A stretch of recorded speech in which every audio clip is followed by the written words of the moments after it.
A Segunda Guerra Mundial foi a guerra mais abrangente da história, com mais de 100 milhões de militares mobilizados.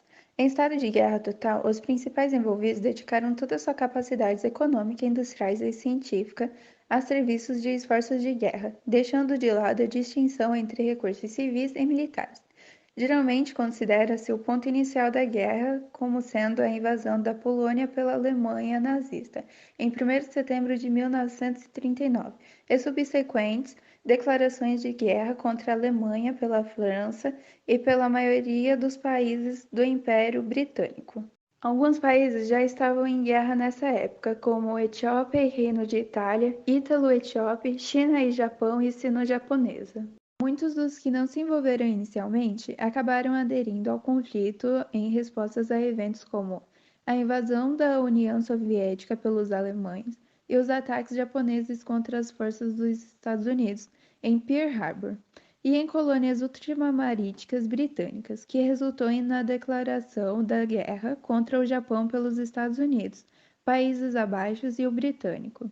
A guerra terminou com a vitória dos aliados em 1945, alterando significativamente o alinhamento político e na estrutura social mundial. Bom, irei falar sobre cidadania e movimentos sociais. No filme, ele mostra como cidadania a parte em que o Chaplin é um barbeiro comum e luta pelo seu país.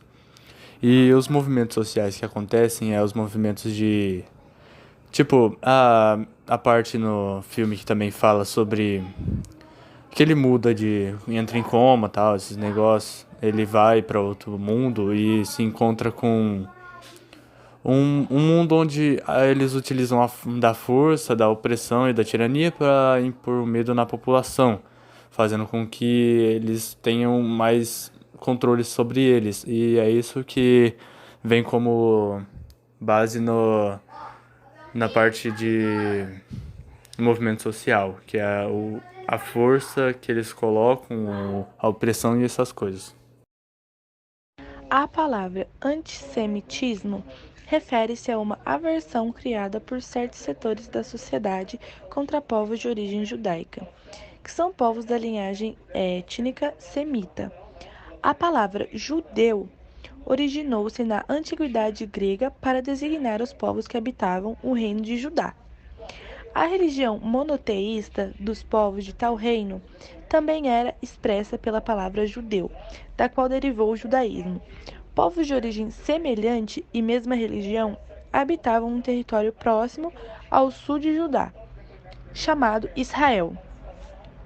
Justamente por não terem um território, os judeus que se dispersaram pela Europa, fugindo das perseguições, não viveram da agricultura, como era comum entre os povos medievais. Havia um movimento alemão antissemita que culpava os judeus pela miséria da população, que eles julgavam ser originalmente alemã, baseado na mitologia dos Ária, povos de origem germânica que teriam fundado os maiores impérios germânicos, como a Prússia. O Estado Democrático de Direito está baseado no cumprimento por parte dos governos das normas de direito, o que já era proposto pelo chamado de direito, que teve seu nascimento e ascensão nos séculos 17 e 18. E no chamado Estado Social de Direito, ou Estado de Bem-Estar Social, que compreende uma série de medidas que devem ser atendidas pelo Estado soberano para tornar digna a vida da população. Portanto, um Estado democrático de direito é aquele que garante, a partir de um Estado governado democraticamente e submetido ao direito como fundamento primeiro de suas ações, o atendimento a elementos básicos que promovam uma vida digna a todos os cidadãos e cidadãs. No sistema parlamentar, os legisladores devem governar a partir do que está previsto no corpo das leis.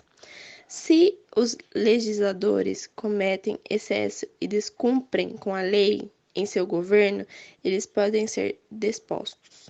Isso acontece porque há, no Estado de Direito, a prevenção de uma espécie de direito natural, que deve ser regulado pelo contrato social, como foi estabelecido no âmbito da política pelo filósofo inglês moderno John Locke.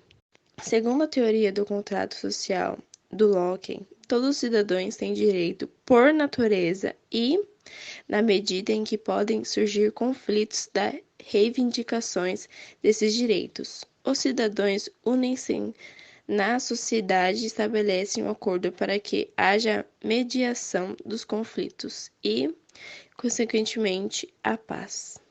Quando o cidadão descumpre o pacto ou contrato social, ele comete um crime. Naquela época, o governo, para que não deixassem as pessoas verem coisas ruins que aconteciam, eles colocaram como forma de entreter o povo as atividades esportivas, e com isso surgiu as Olimpíadas e muitas outras áreas esportivas.